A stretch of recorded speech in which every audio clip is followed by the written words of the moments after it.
BPL এর উন্মাদনা পুরো দেশ জুড়ে ছড়িয়ে দিতে চায় বর্তমান বোর্ড।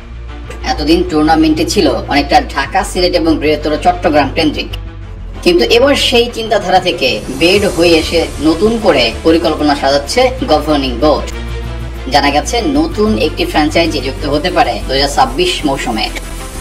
গেলবার সবচেয়ে বেশি বিতর্ক হয়েছিল দুর্বার রাজশাহী ফ্র্যাঞ্চাইজিকে নিয়ে। ক্রিকেটারদের পারিশ্রমিক সহ নানান কারণে কাঠ গড়ায় ওঠে উত্তরবঙ্গের প্রতিনিধিরা, তাই আসরে তাদের বাদ দিয়ে নতুন কাউকে আনার চিন্তা করছে বিসিবি। সেখানে সবচেয়ে আলোচিত জেলা হিসেবে উঠে এসেছে নোয়াখালী জেলার নাম। বিভিন্ন সূত্রের বরাতে জানা গেছে আগামী বাংলাদেশ প্রিমিয়ার লিগে নোয়াখালী অঞ্চলকে প্রতিনিধিত্ব করতে চায় একটি গ্রুপ অব ইন্ডাস্ট্রিজ। ইতিমধ্যে বিসিবির কাছে নিজেদের আগ্রহ প্রকাশ করেছে তারা। বিষয়টি এখন উচ্চ স্তরে প্রক্রিয়াধীন রয়েছে। এদিকে দুর্বার রাজশাহী ফ্র্যাঞ্চাইজি বাদ পড়লেও প্রথমবারের মতো উত্তরবঙ্গের মাটিতে হতে পারে বিপিএল আসর। টুর্নামেন্টটির দ্বাদশ মৌসুমকে সামনে রেখে প্রস্তুত করা হচ্ছে রাজশাহীর একটি স্টেডিয়ামকে। সেখানে সম্ভাব্য তালিকায় এগিয়ে আছে বগুড়া শহীদ চান্দ স্টেডিয়াম। সেটা হলে দারুণ সুখবর হবে উত্তরবঙ্গের ক্রিকেট প্রেমীদের জন্য।